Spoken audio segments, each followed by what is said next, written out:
دقلن دقلن دقلش الضحكة في نص الوش. جهزنا كنسنا فرشنا قعدنا فطرنا في أحلى بريش. ورا روك يا الكاشف ورطة الليل أنا ما سحرته. صدق من هسي فترته ما خاتي الشهن فطرته. رمضان من نجي يا البلة نظمك وجدالك قلة. والسيبة أمورك خلة يا زول مع لحكم يلا. قومك يا البلة هاجري لا يفوتنا عظيم الآجري. والنوم كفك قوم بدري دعوة ليلة القادري تسعدنا دوام الدهري. الحل ملانا عابري رمضان هدي جانا عابري. الحل ملانا رمضان هدي جانا. الحل ملانا رمضان ما جانا. الحل ملانا. هذه الحلقة برعاية زيوت بتروميل أداء من القلب. مصنع سفاري هوم نيكس. إيطول لوجيك عطرنا الفواح.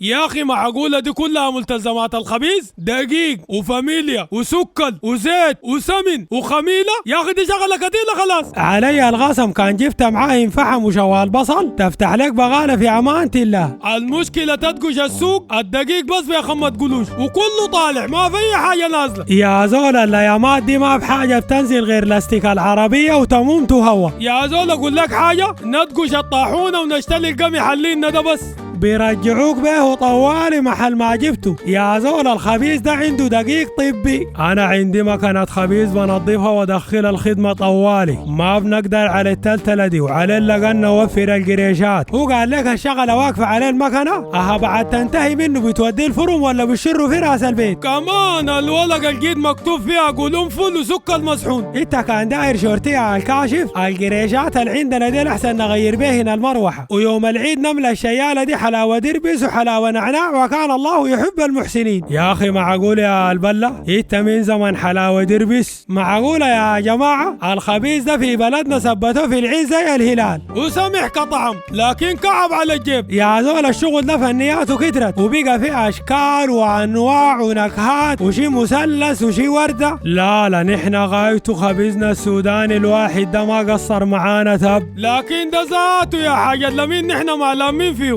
يا جماعة شيات العيد دي كان خطيت فيها بليلة وتمر من بواقي رمضان ده ما فتجاسف. يا زول ده عيد ولا اللحمتات؟ كيف يعني بليلة وتمر؟ يا حاجة لمين العيد الفات خبيزك ده تقول مشتت فيها اسمنتي. غايته الخبايز دي تخليها لناس وايل كافولي. علي الغصم عندهم حلاوة كده زي طين البحر تاخدها في خشمك كل تلقاها وصلت المعدة. ده وارث له 3 طواحين ذهب ويتا يا كاشف طاحونة فيتريتا ما عندك. فدحين يا اخوي ميت خبيزك على قدر شيالتك. انا غايته يا جماعه من وجهه نظري نشترك لنا جلد الواحد كده بدل صلف القلوش ده وسهل الفلوم وقصص طويله. يابا امي قالت لك ما تنسى الكاكاو ومويه الورد وجوز الهند ولبن البودره كله علفنا. لكن مويه الولد دي شنو كمان؟ غايته يا كاشف حوض الجهنميه ده مليان مويه شيل لك منها باغه وبعداك الله كريم.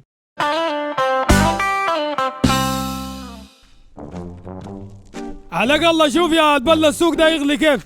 كده ما شايف لك محل بيجاي ولا بيجاي؟ هداك ليه ما شايفه؟ الجم مركز بترومين ده شغل. لكن يا سلام يا اخي شوف ناس بتلومين فاتحين المركز ده عشان تضلع على بيتك من مجاميعه تعيد انت وعلى بيتك بالجديد دي. لكن مع العزة الصح. سلام يا لغو. اسمع يا عمنا جلد الخبيز بكم؟ عبابك ب100 ألف. ناس اخير لنا سهر الفرن. يا زول مويه ودقيق بالقلوش دي كلها. يلا ده معمول بالفستق الحلبي والمكسرات. ده حالته مكسر؟ سامح الشديد بكم؟ لا انت فهمتني غلط. كان فهمتك صح. هتبيع لي الجلطة ب1,000,000 ولا شنو؟ يا زول دارين لنا واحد سادة خمير وسكر بس. هنا سادة ما عندنا. في واحد بالقرنفل وفي واحد بالجنزبيل وواحد بالعجوة وواحد باليانسون. العجاجل يا زول ده دكان خبايز ولا دكان عطالة؟ اسمع يا الاخو ما عندك واحد مهروس من باقي بضاعة السنة اللي فاتت نكاورو منك؟ كل البضاعة تصنيع جديد ما عندنا حاجة قديمة. اسمع كلامي يا البلة، نحن نتلاوح البيت لانه انا هناك في البيت عندي شغل قديم وفاخل من الاخر. اوعى تقول لي يا الكاشف نص جردل الخبيز المعتد حق السنة اللي فاتت المخطوط في راس الفضية غايته ده الا تخت لك عربية اسعاف جنب الشيالة.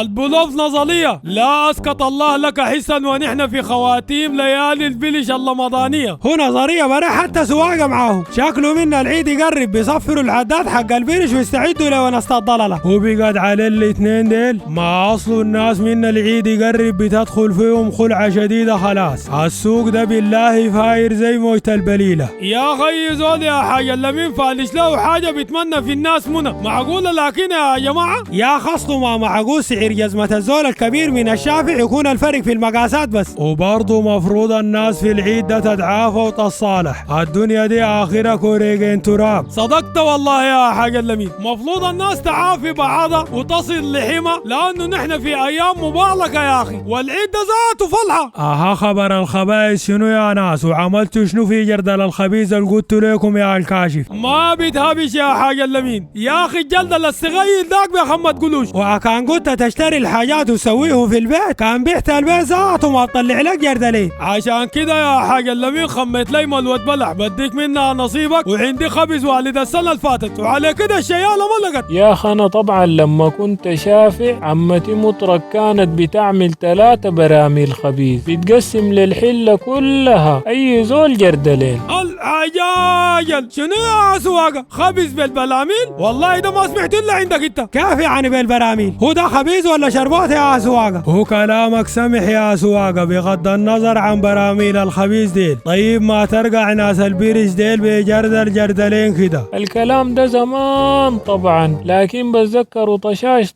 بتذكر لما كنت بمشي مع جدي عشان نجيب الحطب للفرن من الغابة كنا بنجيبه بالجرارات. شنو يا سواقة فضي التحشيقة دي خلينا ناخد لنا خشمين يا أخي. يا جماعة دول العالم الأول اتجاوزت سفاسف الأمور حقتكم دي. مفترض يوم العيد ده لما يجي أي زول تديه وردة جميلة كده. والده شنو يا نظرية؟ نحن قاعدين شغالين لنا في مشتل ولا شنو؟ وبعدين ده عيد الفطر ما الفالغة بتاع العيد الحب ده لكس شوية يا الأخو. نظرية ده شكله خرط كارتين وبعدين يا الكاشف ما تخش لنا في العيدية. وفي الختام يا جماعة كل عام وانتم بخير وصحة وسلامة وإن شاء الله أمانيكم محققة وتأمين ولامين وإن شاء الله وطننا آمن مستغل وكل بلاد المسلمين. عيدكم مبارك يا قبيلة وإن شاء الله تأمين ولامين والما عرس يعرس والعرس يدبل. كل عام وانتم بخير يا ناس واحفوا لنا كان قصرنا في البريش ونتلاقى في ساعة فرح إن شاء الله. عيدكم مبارك إن شاء الله وينعاد علينا وعليكم بالخير والبركات. عيدكم مبارك إن شاء الله. كل عام وأنتم بخير وصحة وسلامة. ذكرتوني لما شنو يا سواقة؟